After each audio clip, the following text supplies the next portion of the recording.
सर्प सर्प नहीं नहीं। क्या इतना बड़ा सर्प?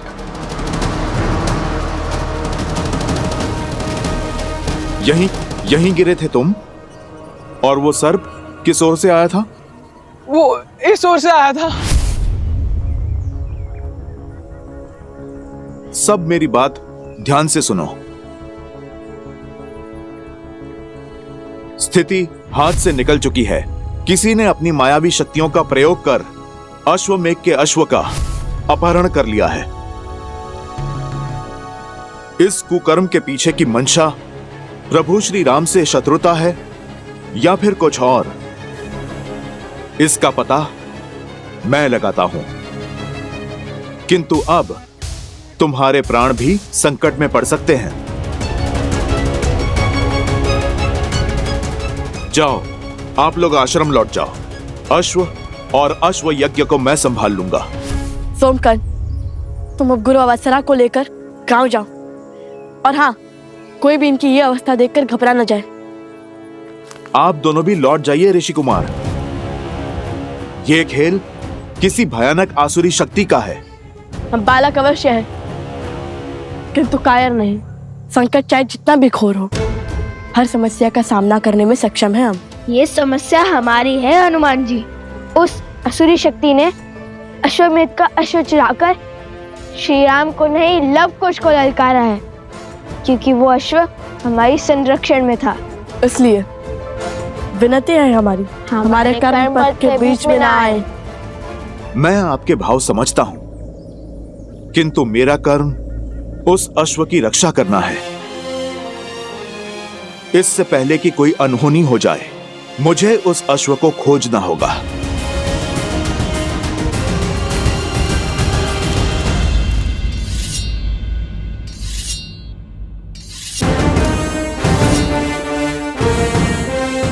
हर ओर गुप्तचरों को भेज दिया है राजकुमार भरत। हनुमान जी से भेंट होते ही उन्हें आपसे मिलने का आदेश देने को कहा है।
प्रभु, आप नियति को ऐसा अशुभ मोड़ कैसे लेने दे सकते हैं? हनुमान आपके अंश हैं और लवकुश श्री राम के अर्थात नारायण के। आप दोनों एक दूसरे के आराध्य हैं। यदि आप दोनों के अंशों के बीच युद्ध हुआ तो घोर अनर्थ हो जाएगा। ये असंभव है महादेव। जिस मोड़ पर यह युद्ध पहुंच चुका है, कुछ भी असंभव नहीं है। ये सब संबंधों का खेल है। जहां एक और मर्यादा पुरुषोत्तम श्री राम अपने सिंहासन से बंधे, वहीं देवी सीता अपने वचन से बंधी हैं। पवन सुत हनुमान बंधे हैं अपने धर्म से, तो लवकुश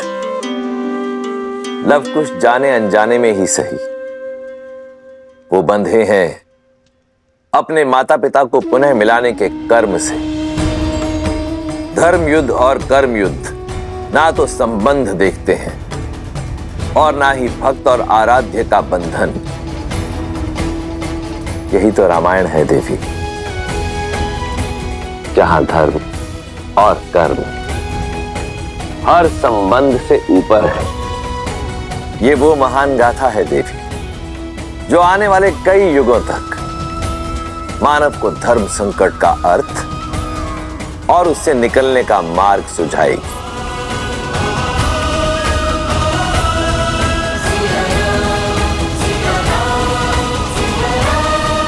आप दोनों की मंशा युद्ध है। हमारी मंशा केवल आग्रह की है।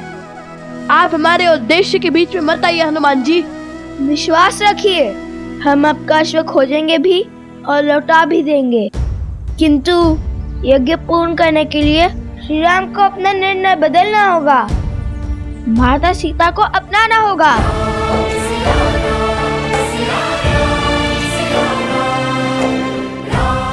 लवकुश मेरे ही पुत्र, मेरे ही पुत्र। ये कैसा धर्म संकट है? प्रभु श्री राम और माता सीता की संतानों पर कैसे प्रहार करूं, जो सिया राम को एक करना चाहते हैं? कुछ कहा? अपना निर्णय बताइए हमें हनुमान जी। निर्णय आपको क्या बताऊं? सूर्य और चंद्र दोनों प्रकाश ही चाहते हैं, पर सूर्य न चंद्र का मार्ग काटता है और न चंद्र सूर्य का। अर्थात आप धर्म संकट को धर्म युद्ध ना बनाइए। आप बस अपना कर्तव्य निभाइए, मैं अपना निभाता हूं।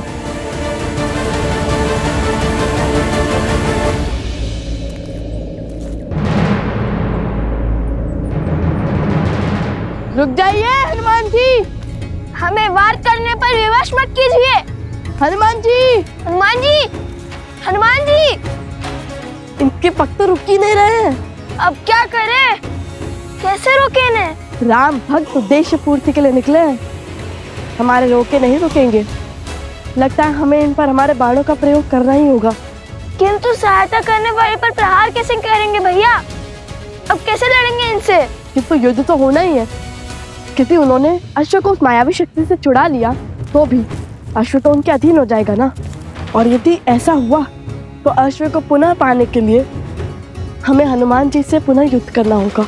तर्क तो उचित दिया भैया, और वैसे भी हमारा उद्देश्य तो श्री राम और माता सीता को साथ लाकर उनसे प्रश्न करने का है। अब भला बिना माता सीता के कैसा अश्वमेध यज्ञ?